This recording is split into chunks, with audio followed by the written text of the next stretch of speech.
And just as we told you to have a conversation on the impact of Iran's war on Nigeria's oil and gas sector, we're now joined by Olabode Sowunmi. He's an oil and gas expert. Thank you so much for joining us on The pleasure is News mine. Night.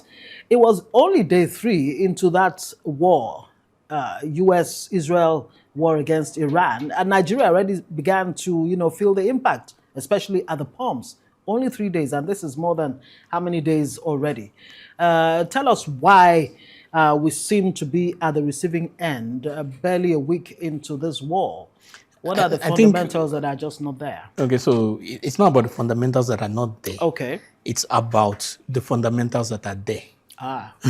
So first of all, for perspective, about 50% of global crude oil in terms of deposits lies within the Middle East. And I think about 40% of daily trade.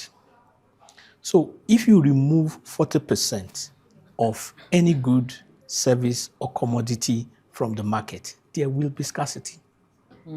So what has happened is the most basic law of economics, the law of supply and demand. Let us not forget that the US, that has experienced almost 200% in terms of increase, produces 10 times the amount of crude that we produce. The US produces, as of today, close to 13 million barrels per day. Compared to Nigeria's Nigeria is about 1.5 1.5, 1.4. yeah. And yet they have gotten triple in terms of pump prices. So in simple terms, the process is you have crude oil, it is refined, it is transported, and we get it. At the root of it, close to 60 to 70% of that cost is the crude oil. So once the price of crude oil goes up, with the exception of subsidy, the price of the finished product must also go up. The only reason it doesn't go up in the past is subsidy. Right. So now it's just simple economics. The price goes up. It's a catch-22, don't get me wrong. 90% of our forex comes from crude oil, 70% of our income. So there's more money for Nigeria, but at the government level. So whether that translates to more money for the citizenry is a totally different ballgame. Interesting.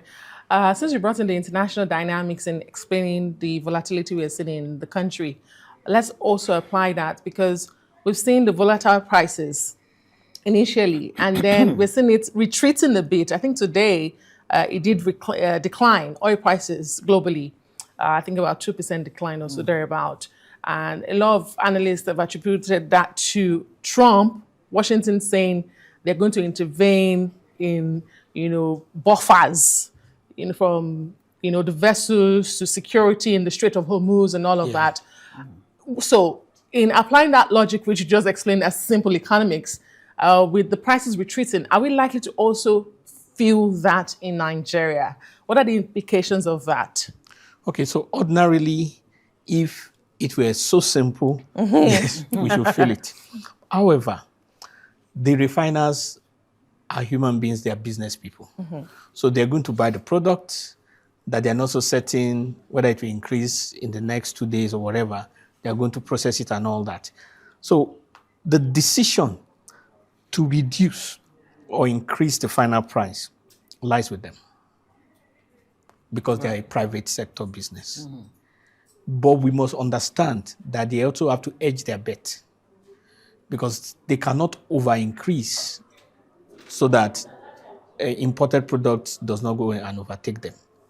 So, but I want us to understand that because of the nature of the competition that government has allowed to play, where there's still some basis for importation and there's some support in terms of crude for Naira for the local refiners, the truth of the matter is that that competitive edge will autocorrect itself and ensure that Nigerians get the best price.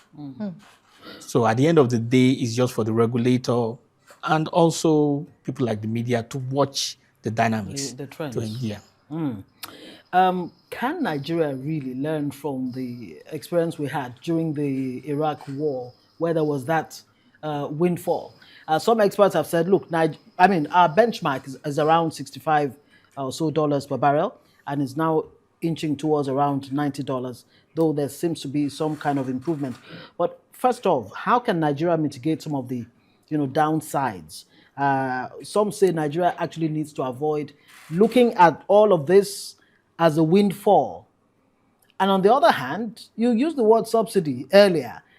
Some are already saying there might be a need for subsidy if this situation, persists in the Middle East. So whether there's a need for, okay, there's always need for subsidy because people want cheaper prices. Price. Okay. In fact, I have two daughters in the university, and they collect certain amount of money. Let me just say congratulations first of all. Thank you very much. And if you are to ask them the next day whether they need money, they will still say yes. Of course. So the idea of lower prices or the lowest price is a myth. No matter the price, if you ask people, they will say they want subsidy. Right. But subsidy, as a matter of principle and policy of the government, has to do with the overall interest and thinking of the government. So whether there will be subsidy or not is a judgment call that only the government can decide that in view of what we want to do and blah, blah, and all that. Because they can also use what could go into subsidy and build underground railways. They can also use, so there is many things they can do. That's that about subsidy. But in terms of how we can manage the windfall and all that, that is what is going to test our institutions, our capacity for obeying the law, and also the character of the people who are in leadership. Because ordinarily, there is a budget. A budget technically is a law. That's why it goes through the National Assembly. It is signed by the president. It is a law, which means that every single expenditure of government must not be added to or reduced from based on the fact that doing that will be violating a law. So if we follow the budget, there will be excess that should go into some kind of account. And how that excess is now managed is now a test of our institutions, the Budget Office, the Minister of Finance, CBN, the National Assembly, and maybe even the judiciary, and to test how the interworkings of those institutions can protect Nigeria for the way forward. There is a limit to the planning you can do as a person. And I give those same examples of my two daughters. Yes, we've trained them, we've done a number of things, but what they actually do when they're in the university is totally for you to rest on the fact that they will hear some of the things you have been telling them all this while. But really and truly, in terms of our laws, in terms of those things, we just have to hope and pray that the law stands such that the excesses that comes in will not just filter through the system. Is that enough to insulate us? I mean, looking at the future, should we have instances like this? Already, we don't know how long this is going to last. The last time President Trump spoke, he did say perhaps maybe 4 to 5 weeks, but is the law enough to insulate Nigeria from instances like this? Some would say our production capacity. Dangote, in releasing a statement reassuring Nigerians that they will be insulated to a certain extent that they can. They also revealed that at the moment, they're still receiving just 5 out of 13 cargoes of crude that they require to produce. So when you hear instances like that, how significant is a shortfall for a Dangote that can meet daily production or says it can't meet daily production, but is getting only 5 cargo of crude? Okay, so you have a smile. So there are some things that I know that I can't say. Okay. But because you just hit the nail on the head. What is above my pay grade.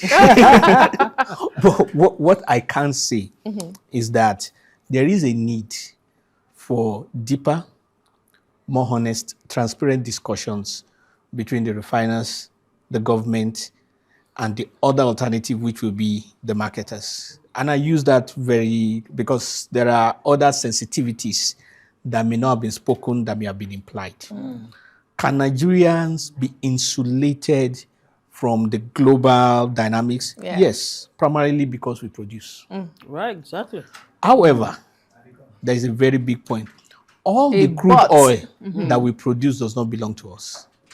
Oh, no, doesn't belong to it us. is Okay. a percentage of it. Do we have an idea of what percentage? Oh yes. of So it? typically, for most of the joint ventures, it's like 55 to 45%. Right. So which means that 55% of what is produced by, say, Shell comes to Nigeria. 45% belongs to Shell, based on the contracts and the investment of all parties.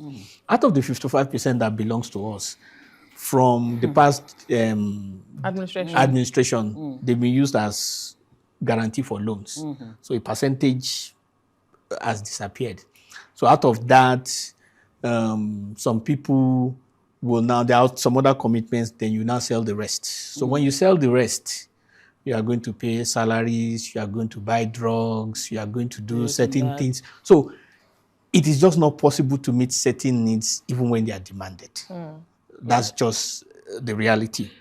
Now, there are those who believe that we can put pressure on the international companies that their own percentage be given to local people, but that will involve breaking of contracts. Because you cannot call something mine and be telling me how to spend it. And then those also have greater implications because their government could want to get involved. Politics, I mean, it's money, it's global thing. So at the end of the day, there is a need for the refineries, the government, as well as the IOCs. marketers. Okay. Right. So I To mean, have, it's interesting. to really. have clear interest, clear, honest discussions. For a country that's an oil exporter, oil producing nation like Nigeria, and then we have the largest refinery, you could say, in the world. No, we don't At have the least largest refinery. let's say in Africa. 650,000 We have the largest barrels, single train. So right. single train is a type of refinery. Okay, so with a 650,000 capacity refinery, there's still no guarantee that head or tail, there's something really in it for Nigeria and Nigerians. Win or lose, whichever way it goes, there's not much benefit to us. Is that what you're saying? I sincerely doubt that we can say that. Primarily because we will have been in a lot more crisis if the Dangote refinery was not there. There is absolutely no doubt about that. However, it is normal as a business person to want to maximize benefits. So you cannot take that away from Dangote. Right. Dangote can demand the head of the nation. It is what he wants. But for the people who are now responsible for managing the nation and the regulation, it is now for them to also look at the dynamics of everything and do the right thing. So there is an interplay, and that interplay must be understood. So it's like somebody shoots a person in Broad Street, probably the busiest street in Lagos, but the person still needs a defense. So he's going to get a lawyer. The lawyer is going to say temporary insanity, or you say he's not even the one that did it, because the system is set up that way. Okay. So the Nigerian system, or any system it has to set up for Dangote to demand the best that he can possibly get, and governments to look at what is best for everybody. And some way, there must be a meeting of minds. Okay, I guess that's a good place to leave it. Olabode Sowunmi is an oil and gas expert, and we hope that this crisis in the Middle East will not persist. Go to waste. Yeah, exactly. It will not persist and it will not go to waste for Nigeria. Yeah, it's a bad thing to waste an opportunity. Yeah. Right.